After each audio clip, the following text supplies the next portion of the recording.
वाणी दोहों, चौपाइयों, शब्दों के रूप में बोली गई है। इसमें पद्य भाग में राग तथा पद के अनुसार वाणी बोली जाती है। यह अमृतवाणी क्षेत्रीय भाषा में है, क्षेत्रीय भाषा यानी हरियाणवी भाषा में है, जिससे भावार्थ को समझना जनसाधारण के वश की बात नहीं है। यानी गुरुदेव भगवान कह रहे हैं कि ये जो तीनों समय की जो आरती है, इनमें जो वाणियां हैं, जो गरीबदास जी महाराज जी के सदग्रंथ साहिब से ली गई हैं और कबीर परमेश्वर जी के कबीर सागर से ली गई हैं, ये क्षेत्रीय भाषा में हैं, जिससे भावार्थ को समझना जनसाधारण के बस की बात नहीं है। यानी ये जनसाधारण शब्द जो परमात्मा ने यूज किया है, इसको हमने समझना है। जनसाधारण के बस की बात नहीं है। इसका मतलब सतगुरु रामपाल जी परमेश्वर जी ही एकमात्र वो शक्ति हैं, वो परमेश्वर हैं, वो खुदा हैं, वो तत्वदर्शी संत हैं जो इन वाणियों का खुलासा कर सकते हैं। यानी स्वयं कबीर परमात्मा ही इन वाणियों का खुलासा सही सही से कर सकता है, अन्य जन साधारण के वश की बात नहीं है। 21 ब्रह्मांड में जितने भी प्राणी हैं, 33 करोड़ देवी देवता, ब्रह्मा विष्णु महेश और दुर्गा और काल, ये भी जन साधारण की श्रेणी में हैं परमेश्वर जी के आगे। बाकी इस पृथ्वी के जो ज्ञानी आचार्य, शंकराचार्य, पंडित, मुल्ला, मौलवी, उनकी तो बात ही छोड़ दीजिए। तो परमेश्वर कह रहे हैं इसके भावार्थ को समझना कि इन वाणियों का क्या रहस्य है, क्या गूढ़ ज्ञान इनमें छुपा हुआ है। ये वाणियां भक्ति और परमेश्वर के विषय में क्या समझाना चाहती हैं। कहते हैं जन साधारण के वश की बात नहीं है। तो भाइयों और बहनों, अब हमने ये गलती करना छोड़ना होगा। कौन सी गलती? संत रामपाल जी को जन साधारण मानने की गलती। जो गलती सतलोक आश्रमों से जुड़े हुए 90% भाई बहन कर रहे हैं। गुरु मानुष कर जानते ते नर कहिए अंध, ओवें दुखी संसार में आ गए यम के फंद।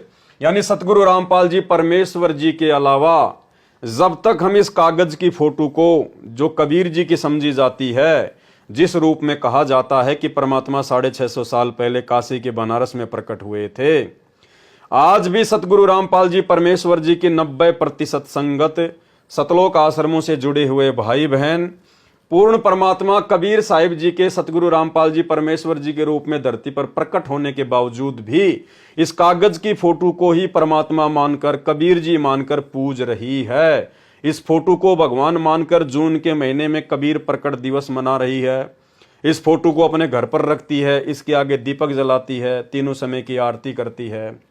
तो परमेश्वर जी कह रहे हैं कि इन वाणियों को समझाना जनसाधारण के वश की बात नहीं है। अब जनसाधारण के वश की बात नहीं है तो फिर संत रामपाल जी कोई जनसाधारण व्यक्ति नहीं है, क्योंकि जनसाधारण व्यक्ति तो इनके सरलार्थ को समझ ही नहीं सकता, कर ही नहीं सकता। गुरुदेव ने स्पष्ट लिख दिया यहां पर। और 21 ब्रह्मांड में सतगुरु रामपाल जी परमेश्वर जी के अलावा सब के सब जनसाधारण है, मनुष्य हैं, 2 कोटि के जीव हैं। तो अब हमने इस बात को समझना होगा, परमेश्वर जी के इन संकेतों को समझना होगा। अब हमने अपने परमेश्वर जी को परमेश्वर जी के रूप में ही मानना होगा, पूजना होगा। इन्हीं की भक्ति से, इन्हीं को परमात्मा मानने से, इन्हीं को अपने इष्ट रूप में मानकर पूजा करने से आप और हमारा वर्तमान में कलयुग की पिछली पीढ़ी में पूर्ण मोक्ष होगा, अन्यथा नहीं हो सकता। क्योंकि गरीबदास जी ने अपनी वाणियों में स्पष्ट कर दिया है कि गुरु मानुष कर जानते वो नर कहिए अंध, होवे दुखी संसार में आ गए यम के फंद। तो गुरु को मानुष मानने का मतलब है गुरु जी के अलावा किसी और को भगवान मानना। भाई यदि आप अपने गुरु जी को ही परमात्मा मान लेते हैं तो आपने किसी और में परमात्मा देखने की आवश्यकता ही नहीं है, क्योंकि परमात्मा तो सृष्टि में एक ही है, 2 नहीं हो सकते। जब आत्मा एक है तो उसका परमात्मा भी एक ही है। और यदि आपने अपने गुरु को ही वो परमात्मा मान लिया, वो कबीर मान लिया, तो फिर आपने इस दाढ़ी मूंछ वाली नकली फोटो को कबीर मानकर पूजने की आवश्यकता पड़नी ही नहीं चाहिए। और जब तक आप इस फोटो को भगवान मानते हैं, इसको पूजते हैं, इसको दंडवत करते हैं, अपने घर पर रखते हैं, इसका प्रकट दिवस मनाते हैं, तो यही समझा जाएगा कि अभी तक आपने अपने गुरुदेव भगवान को केवल जन साधारण की श्रेणी में रखा हुआ है। केवल आप अपने गुरु जी को मानुष मानते हैं, परमात्मा नहीं मान पाए। जिससे भावार्थ को समझना जन साधारण के वश की बात नहीं है। इस अमृतवाणी की भाषा साधारण है परंतु रहस्य से गहरा है। तत्वदर्शी संत ही इस अमृतवाणी का यथार्थ अनुवाद कर सकता है। और गरीबदास जी महाराज जी के द्वारा और कबीर परमेश्वर जी के द्वारा इन वाणियों को लिखे हुए सैकड़ों वर्ष हो चुके हैं। 650 साल पहले कबीर परमेश्वर जी ने धर्मदास जी को निमित्त बनाकर कबीर सागर लिखवाया और लगभग 300 वर्ष पहले श्री गोपाल दास जी को निमित्त बनाकर आदरणीय गरीबदास जी महाराज जी ने सदग्रंथ साहिब की रचना करवाई, जिन 2 ग्रंथों की वाणियां इस भक्ति बोध में हैं। तो परमेश्वर क्या कह रहे हैं कि तत्वदर्शी संत ही इस अमृतवाणी का यथार्थ अनुवाद कर सकता है। यानी जिस महापुरुष ने ये वाणियां लिखवाई हैं, जिस महापुरुष की ये वाणियां है, वही महापुरुष तत्वदर्शी संत की भूमिका करके इन वाणियों को समझा सकता है, इन वाणियों को खोल सकता है।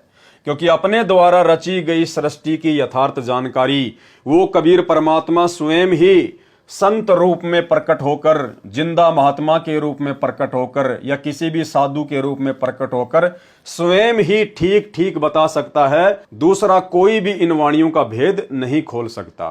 तो आज सतगुरु रामपाल जी परमेश्वर, जो कि स्वयं ही कबीर भगवान है, कबीर परमात्मा है, आप और हमारा सौभाग्य कि परमेश्वर कलयुग की पिछली पीढ़ी में आप और हमारे पूज्य गुरुदेव भगवान के रूप में प्रकट हैं, जो तत्वदर्शी संत की भूमिका भी कर रहे हैं।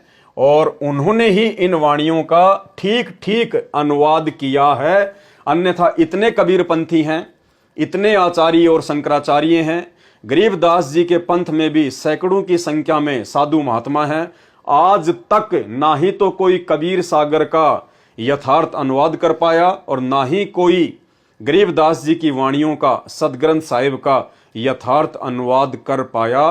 केवल सतगुरु रामपाल जी परमेश्वर ही ना केवल कबीर सागर का, ना केवल सदग्रंथ साहिब का, सभी धर्मों के सभी सदग्रंथों का यथार्थ अनुवाद कर चुके हैं, जो जनसाधारण के पास में उपलब्ध हैं।